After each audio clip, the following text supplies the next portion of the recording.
Bonjour à toutes et bonjour à tous.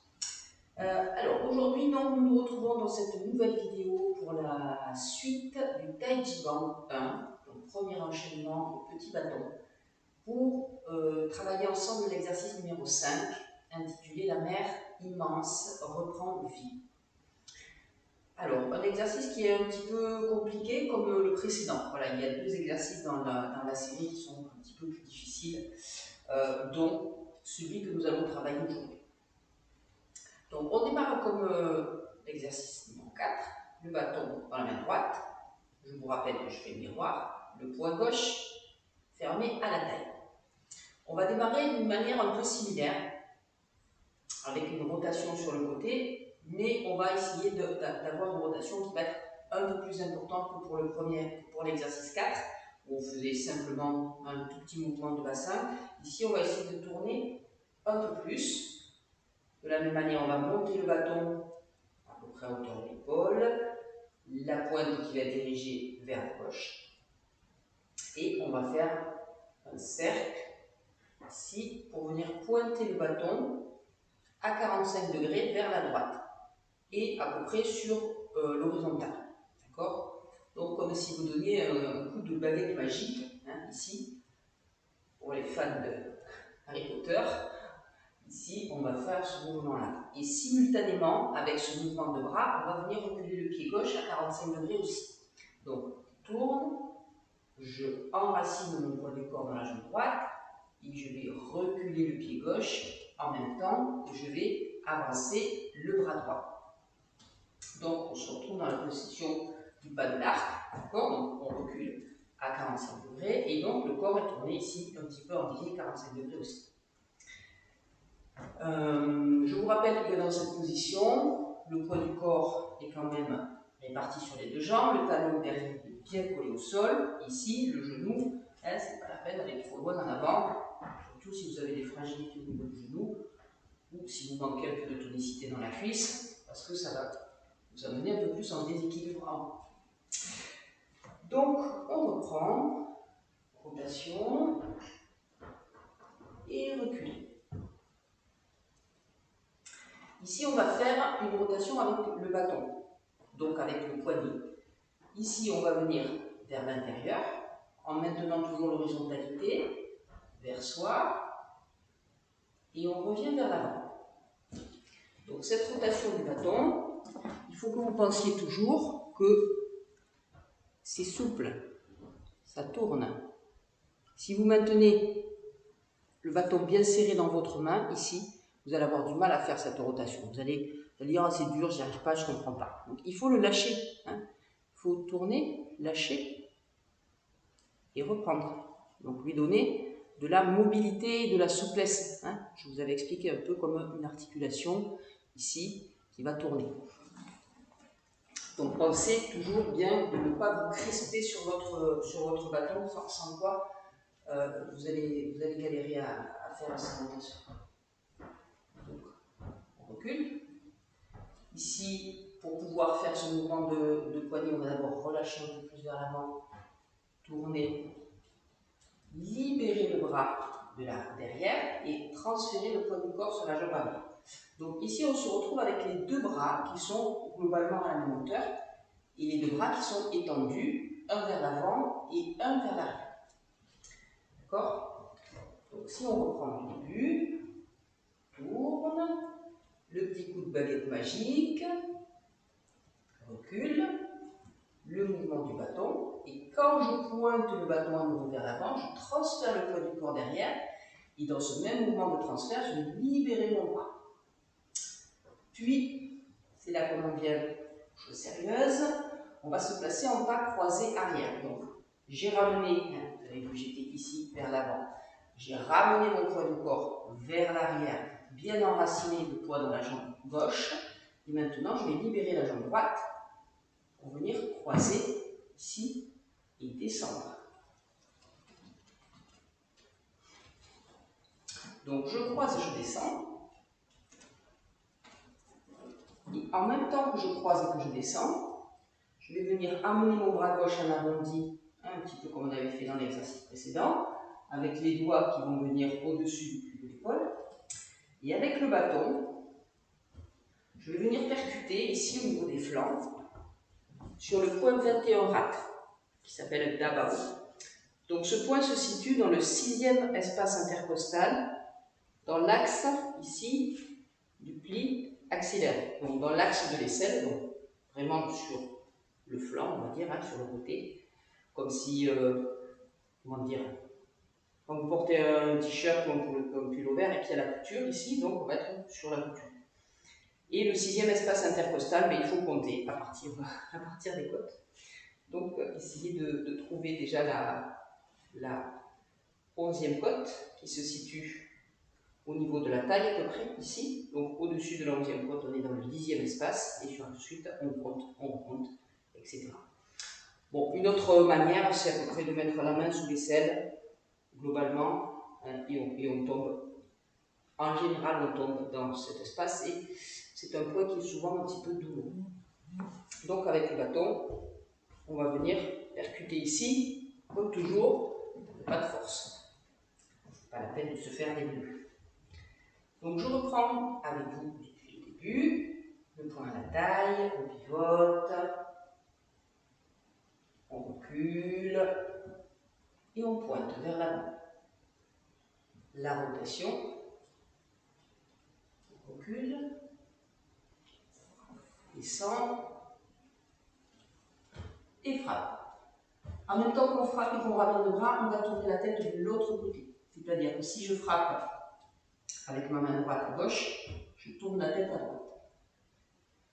On continue l'exercice, parce que là, c'est pas encore fini.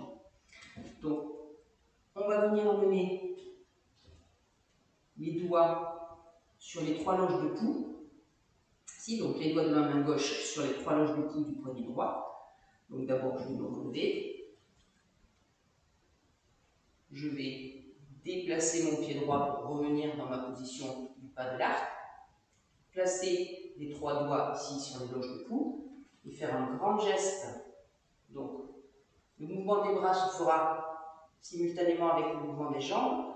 Donc ici, j'avance, je fais un grand tour, je recule à nouveau dans ma jambe arrière et ici, le bâton va venir passer devant mon visage. Une fois que je suis là, je viens poser ma main gauche sur le bâton, je vais avancer. En même temps que je vais glisser ma main, je ramène le pied et on va redescendre. Donc vous voyez, cet exercice est un petit peu long. Il y a beaucoup de différentes phases et c'est des fois un petit peu, ça prend un peu de temps pour arriver à mémoriser toutes ces phases dans l'ordre. Donc je le reprends encore une fois avec vous, mais on va faire de l'autre côté. Donc n'hésitez pas à mettre la vidéo, à la reprendre au début pour reprendre toutes les différentes phases sur le premier côté. Donc bâton dans la main gauche, point droit à la taille. On tourne. On passe le bâton à peu près sur l'horizontale devant le visage. Et ensuite, on va mettre le coup de baguette magique en même temps qu'on va reculer. Ici, on relâche légèrement vers l'avant pour donner le mouvement. Ici, c'est vers soi, hein, vers l'intérieur, on ne part pas vers l'extérieur. Donc vers l'intérieur. Et on replace dans la même position. On recule, on ouvre le bras derrière. On vient croiser et quand on va descendre, en même temps, on va mener les deux, hein, le bras qui va venir frapper et le bras qui va monter, vont faire le travail simultanément pendant la descente. Le regard se tourne également sur le côté. On va monter, placer les doigts sur les 3 loges de pouls, ouvrir. De grands gestes, et en même temps se fait avec le transfert de poids du corps. Donc si j'étais en arrière, je viens en avant. C'est les jambes qui travaillent. Je reviens en arrière, je fais tourner le bâton. Comme je vous ai expliqué, ne le maintenez pas trop serré. Faites-le glisser entre vos doigts. Ici, je reviens devant pour ramener. Que voulais-je vous dire d'autre? Donc sur cet exercice qui est un peu long, un peu compliqué, pour ceux qui ne sont pas déjà familiers des loges du cou, cela se situe sur l'artère radiale, donc là où on prendrait le pouls ici au poignet, côté du pouce. Donc quand on prend les poux chinois, on vient poser les 3 doigts comme ceci, avec le majeur qui va être au niveau de la styloïde radiale, un qui va être au niveau plus du pli du poignet et l'autre un peu plus en arrière. Donc les 3 doigts, l'index, le majeur et l'annulaire. Voilà, pour ceux qui ne connaîtraient pas. Ici, même chose de l'autre côté. Ça, c'est la première chose. La deuxième chose, ça va être la descente en pas croisé arrière. Donc, chacun et chacune fait en fonction de ses possibilités. Ce travail de pas croisé, donc il faut vraiment aller chercher derrière et sur le côté, d'accord? Il faut que votre genou passe derrière votre genou, il passe devant. Il est bien entendu que si vous avez des problèmes de genou, si vous avez des problèmes d'équilibre, vous pouvez tout simplement juste croiser et faire une très petite flexion. À ce moment-là, le genou ne passera peut-être pas derrière. D'accord? Ce qui est important dans cette position, ça va être de garder votre verticale. Ici, bon, ça je l'ai dit déjà dans plusieurs autres vidéos, mais pour les personnes qui nous rejoindraient sur juste cet exercice, quand on descend, on ne descend pas comme ça, ou comme ça, ou même ne serait-ce qu'un tout petit peu comme ça. Le bassin doit être basculé, on doit s'asseoir dans sa jambe arrière et descendre verticalement.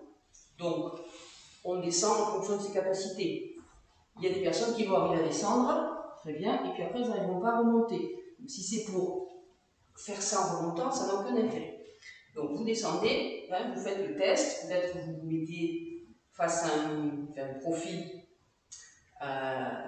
devant un miroir, de manière à voir si vous maintenez bien votre verticale, d'accord, et ne pas vous pencher en arrière. De la même manière, quand on va se déplacer dans les pas avant-arrière de l'arc, ici, ne pas aller trop loin. Quand on revient en arrière, c'est toujours à partir du bassin que l'on va venir s'asseoir. Le concept, c'est la même chose. Je m'assois ici et pas. Donc, je recule avec mes hanches ici, comme si je voulais sortir les fesses. D'accord? Et je ne recule pas avec mes épaules. Parce que là, je me retrouve incliné vers l'arrière et donc en déséquilibre.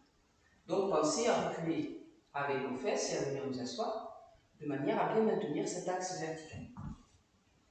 Donc tout ça, c'est des choses évidemment que l'on corrige en cours quand on a des élèves avec nous, mais qui ne sont pas toujours évidentes à percevoir quand on n'a jamais pris de cours avec un professeur.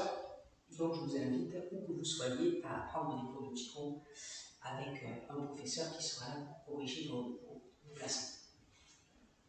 Donc on va refaire cet exercice, on le pratique 2 fois de chaque côté.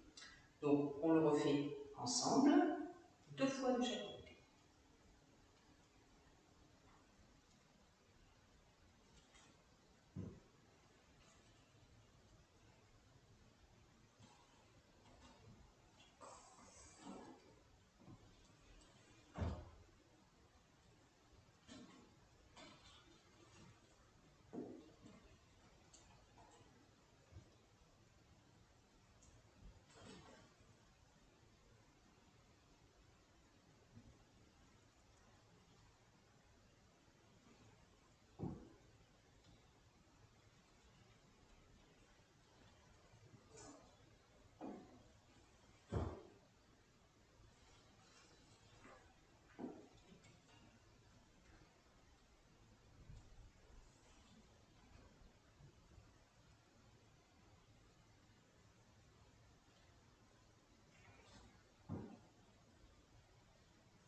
pour cet exercice numéro 5, très joli exercice, très agréable à pratiquer une fois qu'on a bien sûr mis tout dans les cases. Je vous souhaite une très belle journée, bonne pratique, n'hésitez pas à vous abonner, à mettre des petits pouces en l'air. Bon, les petits pouces en bas, on s'en passe, en vrai. J'espère que le contenu vous plaira et à très bientôt.